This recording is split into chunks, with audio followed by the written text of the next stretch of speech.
Good morning. It wasn't too long ago that your essentialness was judged, and if you were deemed unessential, then you were unemployed. But many years before that, the drum rudiments were judged for their essentialness, and it was these 40 that triumphed. But today I will be taking an in-depth look at each of these rudiments and redetermining if they're actually essential. I'm looking at you, Lesson 25. I will be looking primarily at two things. One is the overall skill production. Will this rudiment make you a more skilled percussionist in general, or will practicing it for hours and hours only make you better at that rudiment and not really anything else? And also the frequency. How often are you gonna have to play this crap? Because, I mean, let's face it, it's kind of pointless to practice this for many hours and then never have to actually play it in real life. Quick disclaimer before we get on with it. My area of expertise is in DCI core style marching, concert percussion, and a little bit of drum set. I know there's a whole heck of a lot of other styles of drumming out there like drum and fife or Scottish pipe drumming. So if you agree or disagree with the list that I make, please kindly compose a comment and let me know. Or don't be kind, be mean.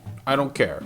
Either way supports the algorithm. Second disclaimer, just because I'm saying I don't like a rudiment does not mean that you shouldn't practice it, okay? You need to practice all 40 of these rudiments for 4.20 hours a day each.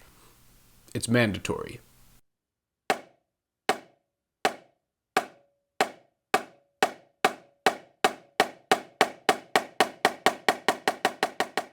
The single stroke roll is the foundation of all of drumming. In fact, you can get away with playing a whole gig with just the single stroke roll. Definitely essential, definitely S tier.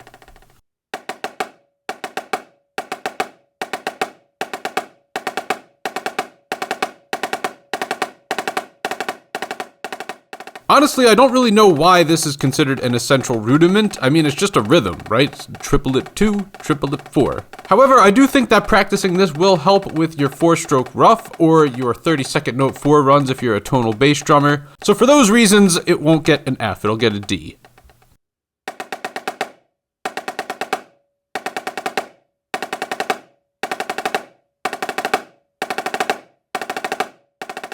Okay, I'm already lost here, and we're only 3 rudiments in. Like, why is this one essential? Once again, it's just another rhythm. Triplet 3. And also, why 7 strokes? Like, 4 and 7? Like, what about 5 and 6? Are those not important? I don't understand you single stroke 7, you're getting an F.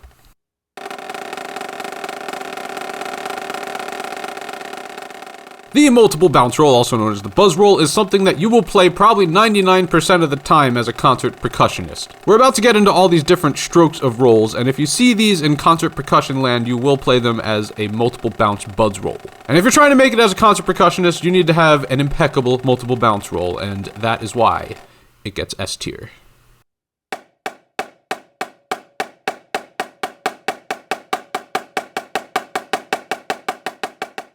Oh yeah, we're getting into some chops now, the triple stroke roll, also known as threes. These are quite difficult to get good quality and even notes, and mastering this will definitely help you with a lot of the other rudiments. But I would honestly never work on this as written with all triplets. I would do it like this, 2 16th notes and 8th notes. That way is more efficient and easier to hear if you're playing 3 even sounding notes. So the written rudiment will get a B.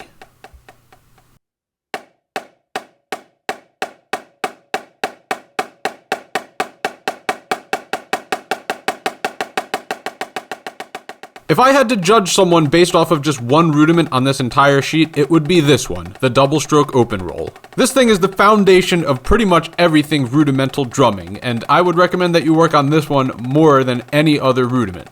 Enough said, it's going all the way up to S tier and put in the very front.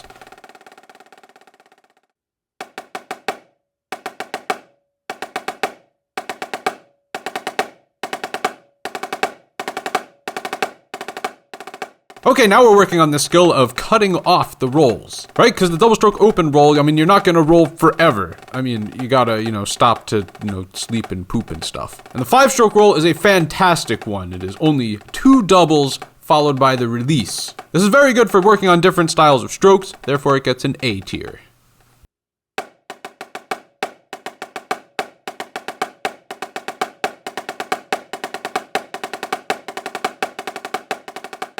So I always refer to this rudiment as a inside 5 because, I mean, technically, yeah, there's 6 strokes in this, but it is a 5-stroke roll with, 2 accents after it, which is a little bit redundant. However, I do think it is a good thing to practice double accents into the roll. So for that, I say this is about an average rudiment, getting a C.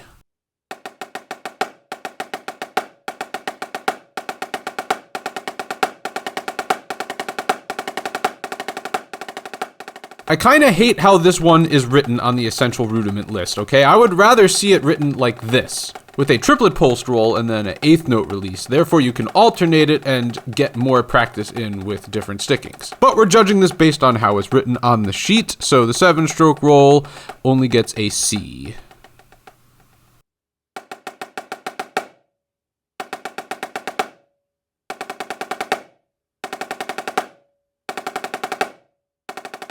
Okay, now we got the 9-stroke roll, because apparently the 8-stroke roll is not important or essential in any way. But I do think this is a good one to be on the list, because this is probably the most common roll that you will see, as in a quarter note roll into a quarter note release. So for that, this one gets a B.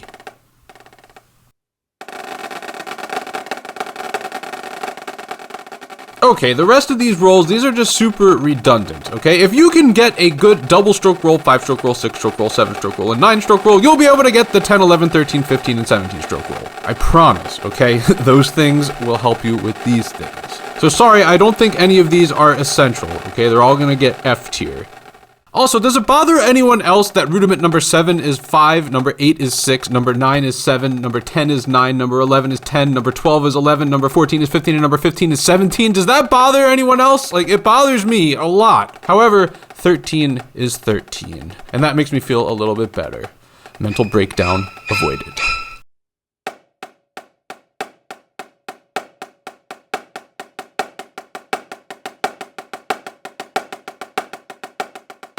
Ah, yes, the single paradiddle. We are getting into good control with accent tap and rhythmic accuracy, including some double strokes, and for all that, this is a fantastic rudiment. It's gonna go all the way up to S tier, and yeah, I'll leave it right there.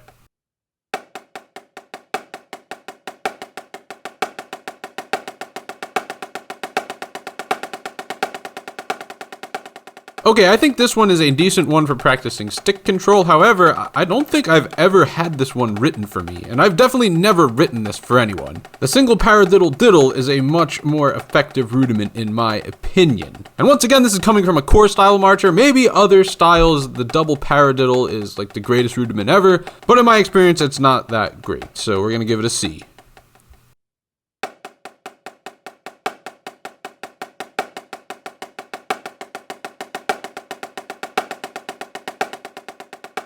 Okay, alright. Triple paradiddle, really? Like, we're getting kind of redundant now. Yeah, I guess this is a good one for practicing general stick control. But once again, I would never write this, and I don't think I've ever had to actually play this. I would always choose to write a single paradiddle diddle diddle, because that'll basically look and sound almost exactly the same. This one gets a D.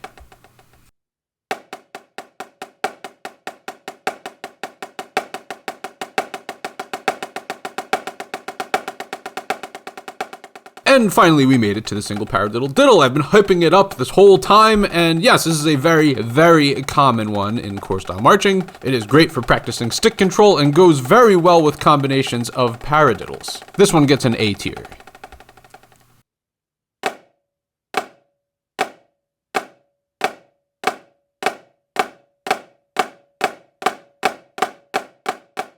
Ah yes, the old Flam. This is a fantastic rudiment to practice for building chops and getting an introduction into the molar stroke, as you can see how I'm doing here at the faster tempo. You get a bit of a whip motion in the wrist to get from the grace note to the accented note. I love this one. Everyone needs to play Flams. This gets S tier.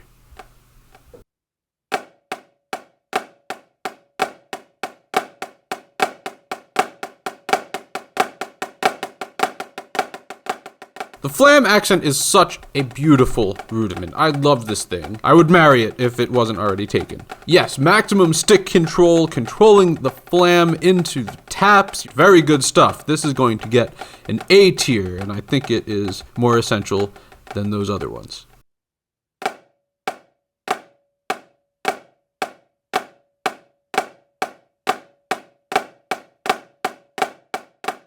Well, if you think Flam Accent is beautiful, don't forget about the Flam Tap, alright? This one is pretty cute too, okay? This one also works on triple strokes, however, it's basically a triple stroke decrescendo, but in a controlled manner. Oh, such good stuff. Flam Tap gets A tier.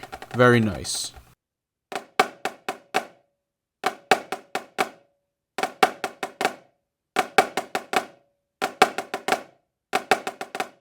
The Ratamacue is a good rudiment for learning the molar stroke. You can really focus on that whip, getting in the accent on the second partial of the 16th note. Definitely a solid and productive rudiment, gets a B tier.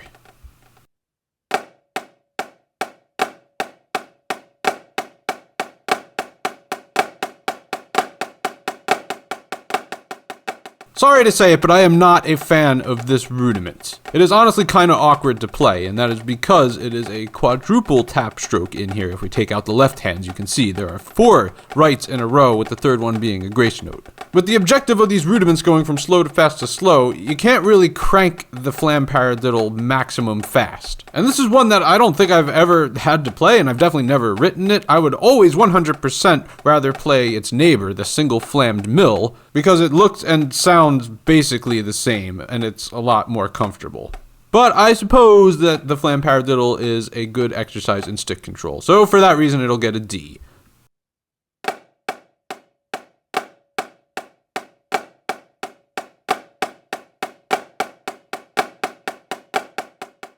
A single flammed mill is an excellent rudiment in terms of control and relaxation. You're coming off of that Flam Tap at the beginning with some extra notes. Very good stick control. A solid B tier rudiment.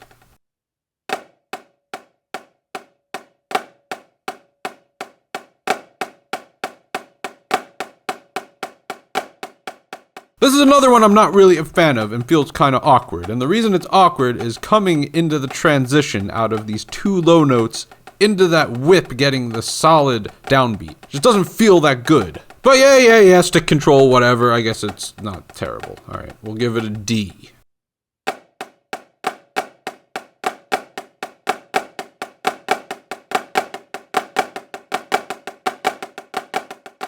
This one is a great exercise in controlling the molar stroke. But more importantly, it has the coolest name out of all of the rudiments. Padaflafla? Like, come on, say that with me, everyone. Padaflafla. Padaflafla. This gets a B tier of flafla.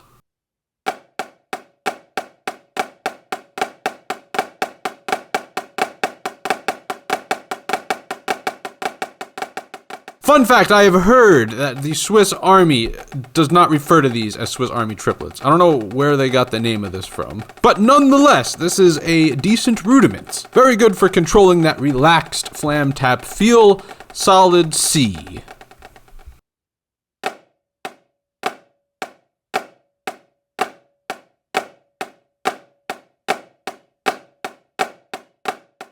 Inverted Flam Taps are the ultimate way to practice your molar stroke technique. This is fantastic. Just rapid succession. Molar, molar, molar, molar. Every single stroke. Very good for consistency of rhythm as well. This is a solid A tier rudiment.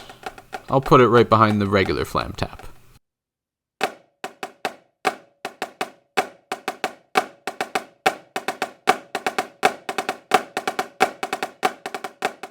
Oh boy, we're starting to chop out now. These Flam Drags are no joke. See, look how serious I am. I am not joking. Honestly though, I feel like this is more of a hybrid rudiment, alright? It's basically an extension of the Flam Accent, but adding a drag. Those of you course style marchers, you probably know about the hybrid rudiment sheet, and the Cheese and the Flam 5 are also, basically variations on the Flam Accent, so I don't know that this should be in the essential list. It might need to be a hybrid, but I do think that this is a great one for chops. So yeah, we'll give it a C. Solid C. Okay, we're about to get into these drag rudiments, and just know that, in chorus style marching, it's very, very rare that you will have a drag to start out a rudiment. I mean, we do play a lot of these, but the drag will most likely be written in this way. Okay, it's basically the same thing, but a different interpretation and definitely different notation. However, I know that in drum and fife land, these rudiments are written like this, and they see them a lot, so I'll try to keep that in mind as I am scoring these.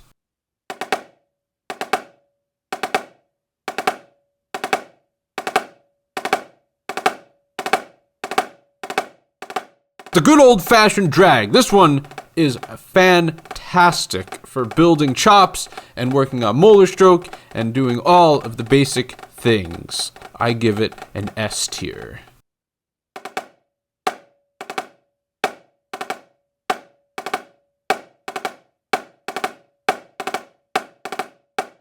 I honestly don't really get this Rudiments, okay? I mean, obviously I get how to play it, but I don't really know why it's essential. I would most likely think of it like this, and this is basically just like a 3-stroke roll, also known as a tap roll. And I feel like all the skills that we acquire through all of these Rudiments, this one doesn't really do much. So it's gonna get a D, and it'll go right here.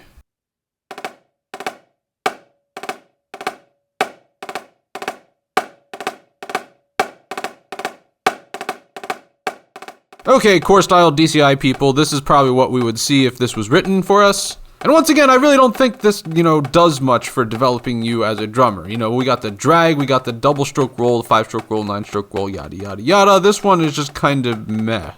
It's just there. And it's redundant to the single drag tap, right? It's like basically the same thing, but easier, because there's, more time to think about when the accent is coming. So D tier, right here.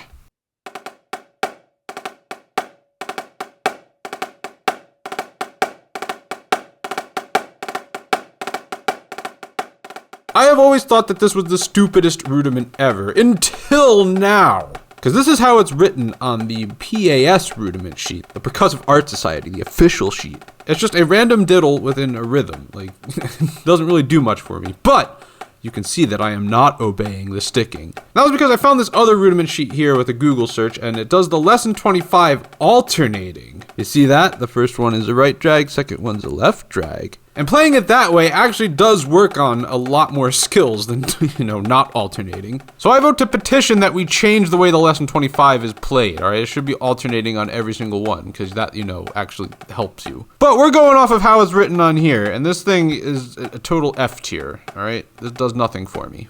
In fact, I think it's more of a fail than all of these roll combinations.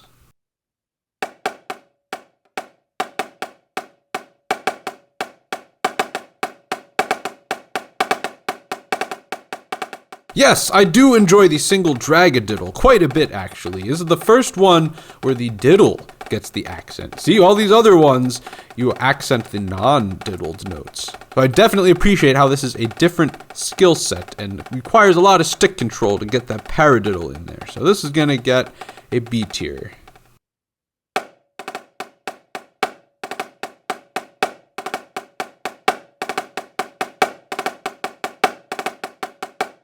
This is another rudiment that I just think is kinda there and doesn't really do much. Here's the core style interp of this, and I do think it is a decent one for stick control at least. I mean, we are getting kind of redundant, with the paradiddle. This just adds, a diddle before the paradiddle. This one gets D tier.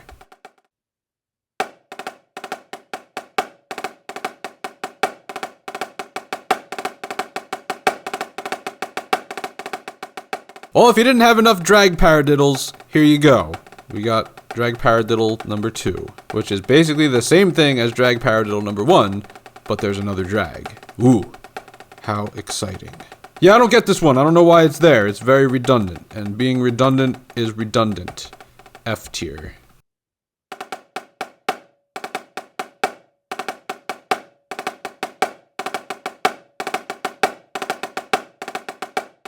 This is another one that I don't think I've ever had to play in core style, but I've definitely had to play this in like concert percussion, rudimental solos. And this is how I would interpret the notation, and this is actually quite difficult to, go from the triplet into the drag like that. So it's not the most crazy productive rudiment ever, but I do think it holds its ground. It gets a solid C.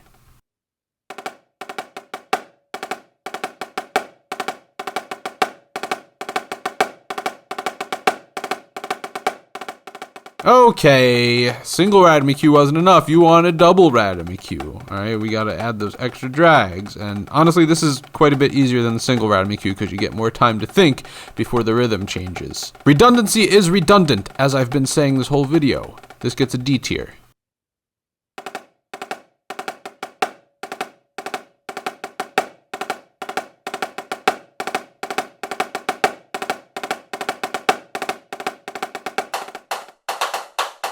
Okay, so here are the final results in the tier list. Don't forget to compose a comment and let me know if you agree or disagree with my rankings. And also don't forget to click that subscribe button, ring that Liberty Bell, and click that like button.